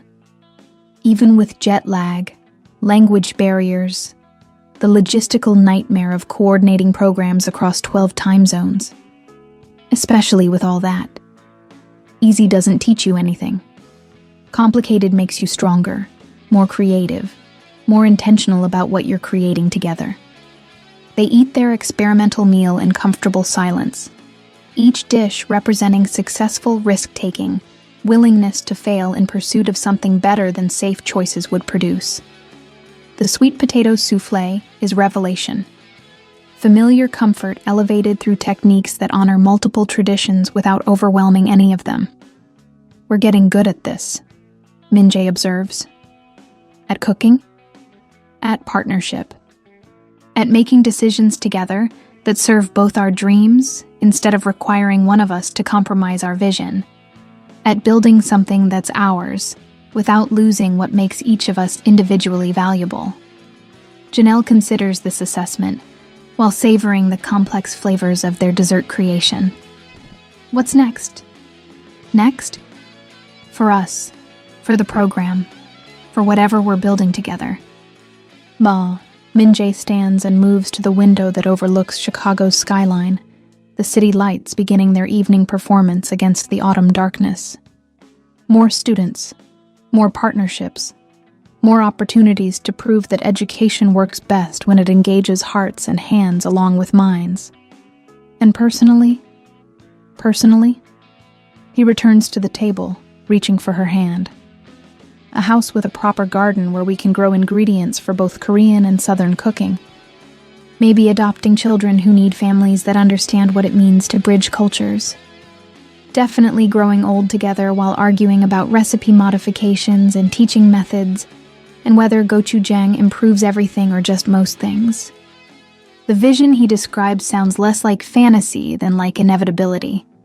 Natural progression of partnership that's been tested through vulnerability, stress, geographical transitions, and the daily reality of two strong-willed people choosing cooperation over competition.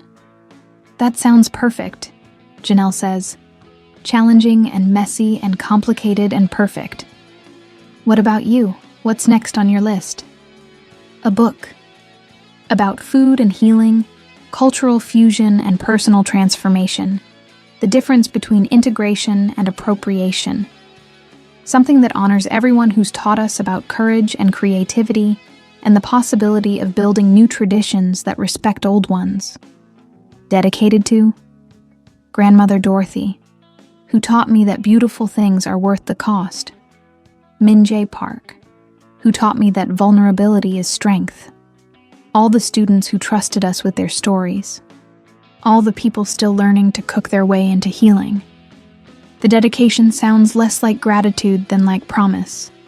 Commitment to continue the work they've started, to honor the community they've built, to remain worthy of the trust people place in them when they share family recipes and personal failures, and dreams that feel too fragile to voice. They clean the kitchen together with practiced efficiency, their movements synchronized by months of collaboration. Outside, Chicago settles into its Sunday evening rhythm, but inside their temporary home, two people are discovering that some experiments succeed beyond their creators' wildest hopes. The center's Monday morning schedule includes 3 classes, 2 community workshops, and a planning meeting for the Summer Soul Intensive. But tonight, there's wine to finish, stories to share, and the quiet satisfaction of choosing love that requires daily work over convenience that demands nothing. Short menu Sundays, Min-jae says, raising his glass in their weekly toast. Simple ingredients, complex flavors, Janelle responds, clicking her glass against his. The sound echoes through their kitchen like promise, like prayer, like the beginning of another week of building something beautiful together, one carefully chosen ingredient at a time. 1 year later, Janelle stands in the Seoul National University lecture hall where she first presented the Table, Memory, and Word proposal. But today, the room overflows with international educators, food writers, and students whose lives have been transformed by programs modeled on their original experiment. The annual symposium has drawn participants from 30 countries, each sharing innovations in experiential learning that bridges cultural understanding with personal healing. But the most significant presence in the room isn't a distinguished academic or celebrated chef. It's Dorothy Johnson Peterson, age 78, Janelle's great-aunt who raised her after her grandmother's death, sitting in the front row with a smile that suggests pride mixed with amused bewilderment at finding herself at an international academic conference. "When my great-niece called to invite me to South Korea," Dorothy says during the opening panel, her voice carrying easily across the packed auditorium, "I thought she'd lost her mind. "Aunt Dot," she said, "I want you to see what Grandma's sweet potato recipe has accomplished." I figured she meant a nice dinner party. I didn't expect all this. The laughter that ripples through the audience is warm, inclusive, the kind that recognizes truth-telling over academic pretension. Dorothy's presence represents something essential about their program's philosophy, the understanding that wisdom often lives in unexpected places, that honoring family knowledge doesn't require professionalizing it. Min-jae joins Janelle on stage for their joint presentation, their comfort with public partnership reflecting the year they've spent learning to navigate 2 careers, 2 cultures, and the daily negotiations of marriage between equals who are still discovering each other. "Love as practice," Janelle begins, echoing the symposium's theme, "isn't just about romantic relationships. It's about the daily choice to see potential in people and situations that others might dismiss. It's about creating communities where vulnerability becomes strength, where sharing stories becomes healing, where cooking together becomes connection."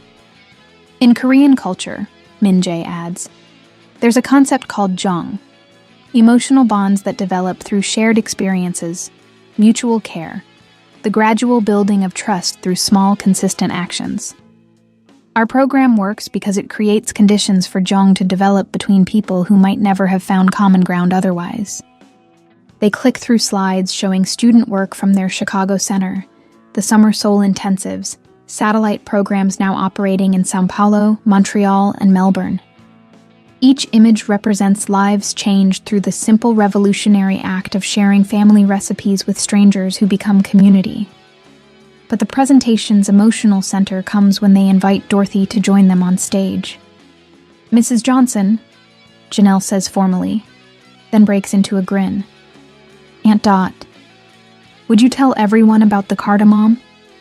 Dorothy approaches the microphone with the confidence of a woman who's raised children, survived economic hardship, and learned not to be intimidated by fancy environments.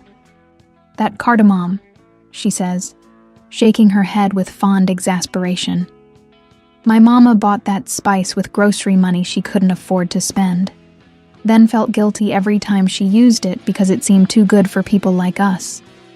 The auditorium falls silent, recognizing the universal story beneath the specific details, the way shame about economic status gets internalized, how pleasure becomes complicated by class consciousness, how family recipes carry emotional archaeology along with flavor profiles. "But she couldn't help herself," Dorothy continues. "That cardamom made her sweet potatoes taste like celebration instead of survival. And now look." She gestures toward the room full of international educators. Her secret spice is being discussed in universities on 4 continents. If that's not vindication, I don't know what is. The applause is sustained, emotional, recognizing not just Dorothy's story, but every family recipe that has bridged survival and beauty, necessity and joy, tradition and innovation. During the afternoon break, Janelle walks through Seoul's autumn streets with her aunt, showing her the neighborhood where the original bistro experiment took place, the market where she and Min-jae first shopped together, the coffee shops where students gathered to process their emotional excavations. "You happy, baby girl?" Dorothy asks, as they pause outside Min-jae's old bistro, now run by Ji-hoon as an official partner location of their educational network. "Yes," Janelle says without hesitation. "Not perfect, not uncomplicated, but happy in ways I didn't know were possible when I first came to Seoul." "Good. Happiness that comes easy don't teach you nothing. Happiness you have to work for. That's worth keeping." The observation encapsulates everything Janelle has learned about love at 40-something, about building partnerships that honor individual growth while creating collective strength. Easy love would have meant settling for convenience, security without challenge, comfort without growth. Working for happiness has meant accepting uncertainty, choosing vulnerability, building something together that requires daily attention and care. That evening's dinner showcases the fusion techniques their programs have developed. Not Korean-American food or Korean-influenced American food, but entirely new cuisine that honors multiple traditions while creating something unprecedented. The meal serves as practical demonstration of their educational philosophy. Integration that strengthens rather than dilutes. Innovation that respects history while creating new possibilities. The guests include former students who now teach their own versions of experiential cultural education, food writers documenting the intersection of cuisine and social justice, university administrators seeking to replicate programs that prove learning happens best when it engages hearts and hands along with minds. But the table's warmest moment comes when Dorothy raises her glass in a toast. "To my great-niece and her husband," she says, her voice carrying across the restaurant, "who taught an old woman that family recipes are meant to be shared, that love grows stronger when it includes more people, and that some mistakes, like traveling halfway around the world to teach strangers how to cook, turn out to be the best decisions you ever made." The applause mingles with laughter, recognition, and the kind of joy that happens when individual growth serves collective celebration. Later, as they walk along the Han River under Seoul's glittering night sky, Janelle and Min-jae reflect on the day's presentations, the week's workshops, the year's growth in their professional and personal partnership. "Remember our first walk along this river?" Min-jae asks, his arm warm around Janelle's shoulders. "When we were still pretending this was purely professional collaboration? When we were both terrified of admitting we were falling in love with someone who might leave? Now look at us. International conference presenters, published researchers, married adults who figured out how to support each other's dreams while building shared ones." The transformation seems impossible when measured against their original careful distance, their initial commitment to professional boundaries, their mutual terror of repeating previous relationship failures. But growth often happens gradually, through daily choices that accumulate into fundamental change. "What's next?" Min-jae asks, the question that has become their favorite form of future planning. "The book launches next month. The documentary about our program premieres at the Toronto Film Festival. The Seoul Summer Intensive has a waiting list 3 times longer than our capacity. And personally?" Janelle stops walking, turning to face him beside the river where they first admitted their feelings for each other. The Han River reflects Seoul's city lights and patterns that shift with the gentle current, creating beauty that's both permanent and constantly changing. "Personally, I want to keep practicing love with you. Keep learning how to be married to someone who challenges me to be better while accepting me exactly as I am. Keep building a partnership that makes both of us stronger instead of requiring either of us to become smaller.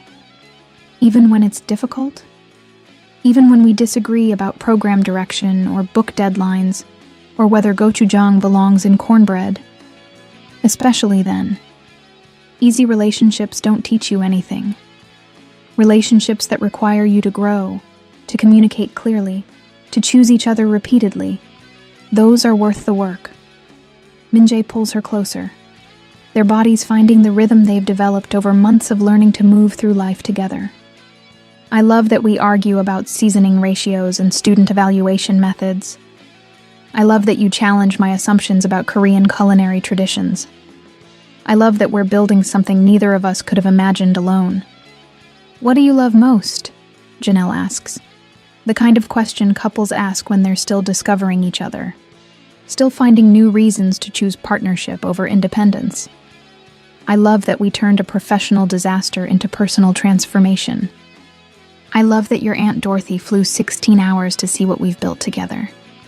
I love that our students send us wedding invitations and baby pictures and photos of dishes they've created in their own kitchens."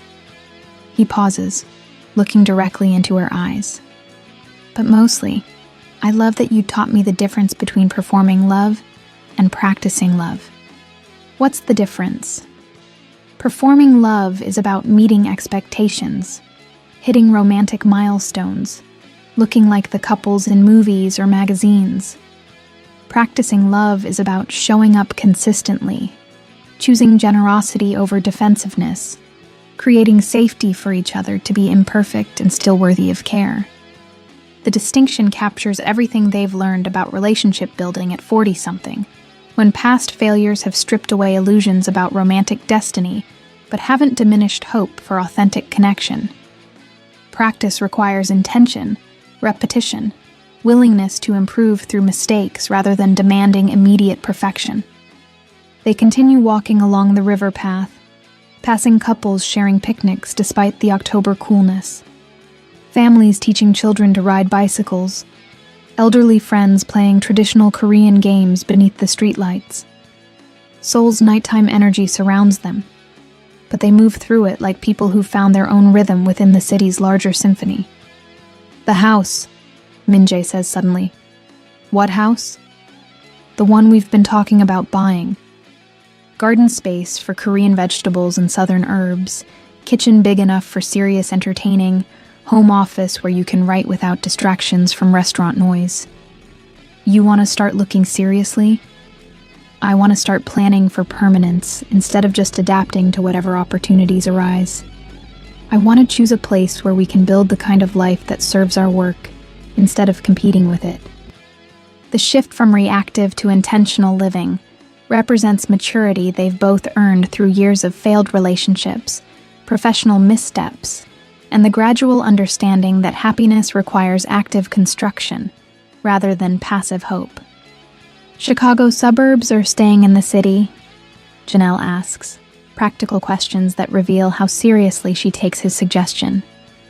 "Whatever gives us the best foundation for the work we're doing together. Community access, transportation to universities and food suppliers, space that accommodates both solitude and hospitality. Sounds perfect, challenging and expensive, and completely worth the investment." They've reached the section of Riverbank where they first cooked together, where students still gather for evening programs, where their professional partnership transformed into personal commitment. The location holds memory now, the kind of significance that comes from choosing to return to places where important changes happened. "One more question," Janelle says as they prepare to head home. "Always. Are you ready for whatever comes next? Success that might change the dynamics of what we've built? Attention that might commercialize our approach? Growth that might require choices we haven't had to make yet? Are you asking if I'm ready to practice love under pressure? If our partnership can survive public scrutiny, financial opportunities, the temptation to prioritize professional advancement over personal connection?" "That's exactly what I'm asking." Min-jae is quiet for a long moment, watching Seoul's reflected lights dance on the Han River's surface. "I think the practice itself prepares us. Every day we choose each other, we get stronger at choosing each other. Every conflict we navigate honestly, we get better at communication. Every success we share without competing, we prove that partnership can enhance rather than threaten individual achievement. So yes, I'm ready for whatever comes next, as long as we face it together." The walk home takes them through neighborhoods that have become familiar, past restaurants where they've celebrated program milestones, convenience stores where they buy ingredients for late-night cooking experiments, coffee shops where they've planned lessons and argued about pedagogical approaches, and learned to disagree without damaging their underlying affection. Seoul has become home in ways neither expected when they first met in a bistro kitchen, two damaged people carrying professional competence and personal wounds in equal measure. Now the city represents transformation, the place where they learned that healing happens in community, that love requires practice, that some risks are worth taking regardless of guarantees about outcome. Their apartment building comes into view, modern architecture that houses traditional values, choosing each other daily, creating beauty from available ingredients, practicing love with the same intentionality they bring to teaching, cooking, and building programs that change lives one family recipe at a time. "Thank you," Janelle says as they climb the stairs to their floor. "For what?" "For being willing to practice with me. For choosing growth over comfort. partnership over independence, love that requires work over convenience that demands nothing. Thank you, Min-jae responds, for teaching me that vulnerability is strength, that sharing your story makes you more powerful, that some forms of nourishment can't be planned or controlled, only received with gratitude when they appear. The conversation ends with gentle kisses and the quiet satisfaction of another day spent building something beautiful together. Tomorrow will bring new challenges, new opportunities, new chances to practice the love they've learned to create, rather than simply stumble into. But tonight, there's wine to share, stories to exchange, and the extraordinary ordinariness of two people who found their way home to each other, one carefully chosen ingredient at a time.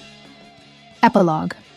5 years later, the wedding takes place in their Chicago backyard garden, where Korean perilla grows beside southern collard greens, where cardamom plants thrive next to gochujang peppers, where fusion happens naturally rather than artificially.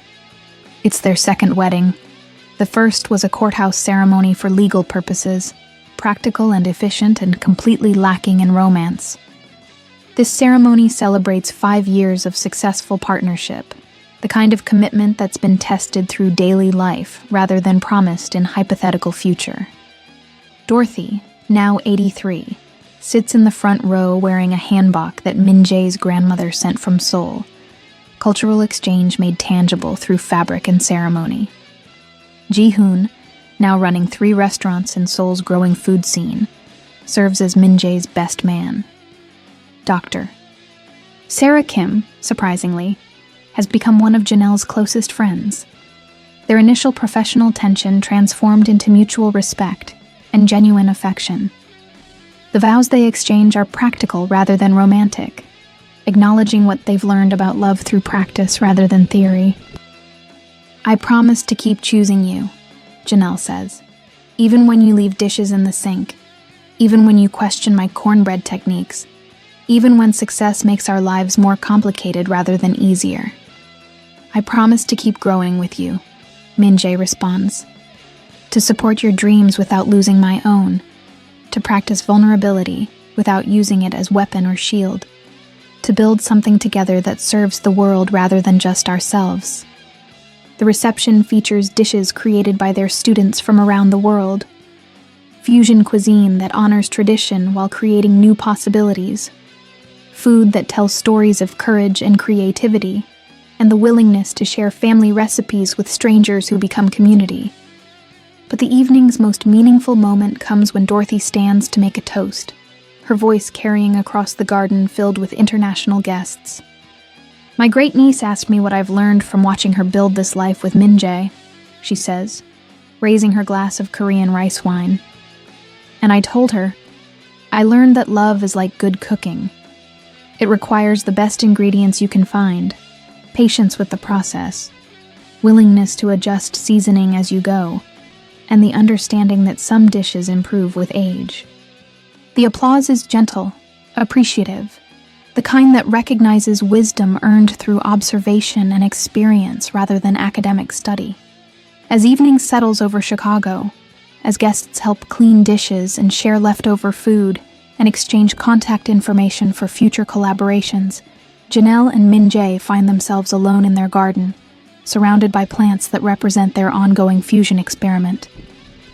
No regrets? Min-jae asks, the question they've asked each other annually since that first uncertain decision to work together. Only that it took us both so long to find each other, Janelle responds, the answer that's become their traditional response. What's next? More practice, more students, more opportunities to prove that healing happens in community, that love grows stronger when it includes other people, that some traditions are worth preserving exactly as they are, while others benefit from creative adaptation. And personally, Janelle looks around their garden, at soil enriched by compost from their kitchen scraps, at plants that represent multiple continents and cultural traditions, at space they've created for both solitude and hospitality. Personally, I want to keep building this life with you. Keep learning to practice love with the same intentionality we bring to teaching and cooking and creating programs that matter. Keep choosing each other, not because it's easy, but because it's worth the effort. Min-jae pulls her closer, their bodies finding the rhythm they've developed over years of learning to move through life together. Above them, Chicago's skyline glitters with promises and possibilities. But in their small garden, two people have discovered that home isn't a place you find. It's something you create with someone willing to build it alongside you. One day at a time, one choice at a time, one carefully seasoned dish at a time. The practice of love continues, as reliable as daily bread, as essential as shared meals, as beautiful as fusion cuisine that honors its sources while creating something entirely new. If you've been moved by Janelle and Min-jae's journey from professional colleagues to life partners, subscribe to our channel for more stories about second chances, cultural bridges, and love that's built through practice rather than discovered through accident. Their story proves that the best relationships aren't found. They're created through daily choices, shared vulnerabilities, and the courage to grow together rather than apart.